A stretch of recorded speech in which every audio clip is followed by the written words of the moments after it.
Hey y'all, welcome back to another Teen Book Babble. I'm Haley, and today I'm going to be talking about 9 Liars by Maureen Johnson. 9 Liars is a mystery book that follows Detective Stevie Bell as she attempts to solve a murder or two. Technically, this book is the 5th one in the Stevie Bell mystery series, but it can definitely be read as a standalone. If you'd like to start at the beginning, the original trilogy starts with Truly Devious, and after that, books 4 and 5 are standalones. Okay, so Stevie Bell is an amateur detective who gets accepted to this highly exclusive and prestigious high school. The school lets her pick what classes she wants to take that will be relevant to the career that she wants. So for Stevie's senior year in high school, she decides to convince the head of the school to let her and her friends do a study abroad program in London, England that will be relevant to all of their career paths. Sounds like an awesome learning experience, right? Wrong. Stevie's entire reason for orchestrating this trip was so she could spend some time with her long-distance boyfriend and see the sights with her 3 best friends. Which is honestly a really clever plan to slack off, but of course, trouble follows Stevie wherever she goes. In this instance, Izzy, a friend of her boyfriend, knows who Stevie is and has a murder for her to solve. Back in the 90s, Izzy's aunt was hanging out with her group of friends. The group called themselves the 9 because, well, there were 9 of them, and they were extremely codependent.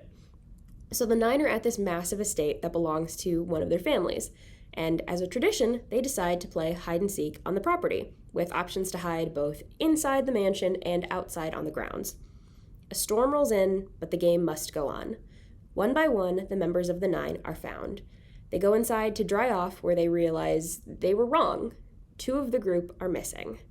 Convinced that the 2 are fine and are spending time together, the rest of the group goes to bed.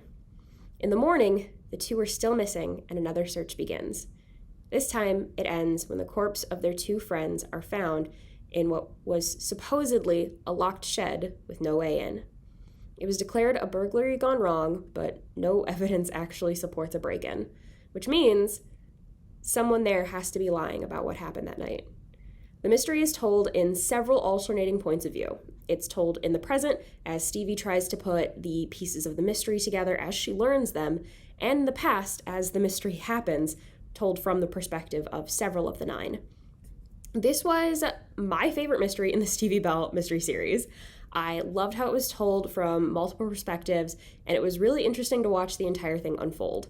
There were a lot of characters to follow between Stevie's group and the 9, which did get a bit confusing at times, but overall, I think it was really well done. 9 Liars is available in print and on Libby and Hoopla as an ebook and e-audiobook. By popular demand, it's me, Alex, here to talk about Romantic Killer by Wataru Momose. Anzi's Hashino has a pretty rad life, if I say so myself. She's got video games, snacks, and her cat. Why would you need to complicate something so good? Well, when the government has the will to get people to have more kids, they send a goofy wizard named Riri to poof away everything good in Anzi's life and replace it with hot boys. One of those hot boys is a stoic guy and cool guy in the school named Susuka Kazuki, which she finds out might not be that bad of a guy, contrary to popular belief. But she's not playing along with this experiment. Not at all. Wink. So, what I liked about Romantic Killer, this is very much you can get someone who does not like romantic comedies into one of these, because there's a lot of funny moments. More often than not, it's going to be pretty funny.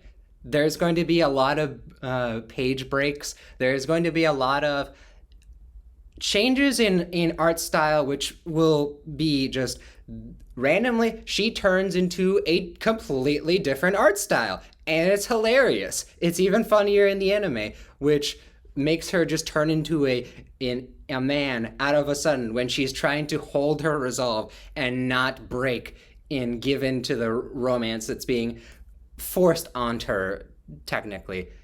She 100% is in the right. You want to be with her the entire time and just have her get back her candies and her snacks, her video games, and her cat. there's really nothing else going on, but you're going to slowly start breaking a little bit when all the hot guys start being actually pretty okay, except for the tsundere. You're always going to want to hate them. But this is really cool. It's surprisingly all colored, which is baffling, which is a really, really big plus. You can find Romantic Killer at Fountaindale Public Library in print outside the Vortex after I'm done reading it. Hi everyone, my name is Andrea Marshall and I'm a teen services specialist at Fountaindale Library, and today I wanted to talk to you about a very special book. It is called Lotería by Karla Valenti. So this is a fantasy middle grade book that is set in Mexico.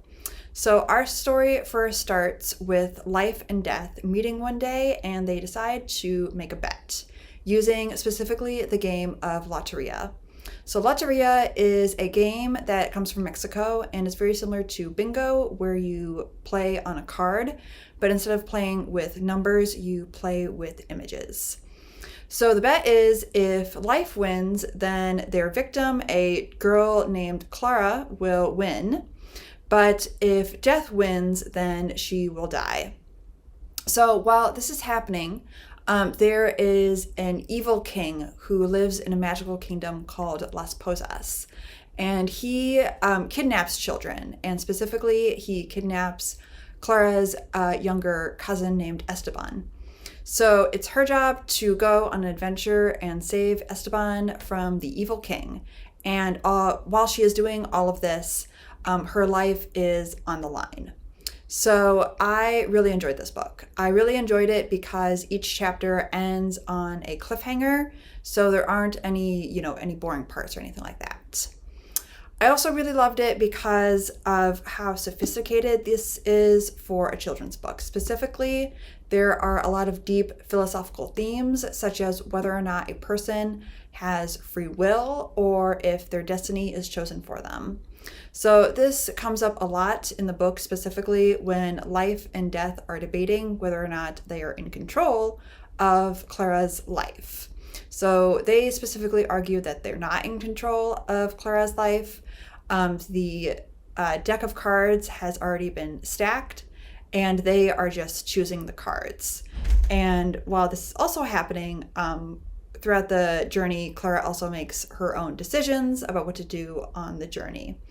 So this was really sophisticated because the author at the end of the book, she states that she was really inspired by a lot of different philosophers, such as Aristotle, Descartes, Plato, Thomas Aquinas, and a lot more. So if you are a philosophy major, I think you would enjoy this book. So it's not just good for children, but also for adults as well. Another reason why I really liked it is because of the illustrations. So the illustrations in this book are really beautiful, they're really detailed, and they really help break up the text. So this is what I'm talking about here. Really lovely. They help kind of break up the text for a much deeper and philosophical book. Finally, I really enjoyed this book because of the research and how it was inspired by the real world. So, for example, the magical kingdom of Las Posas. It is based off of a real tourist destination that you can go to in Mexico. It is called Las Posas, and it is a sculpture park.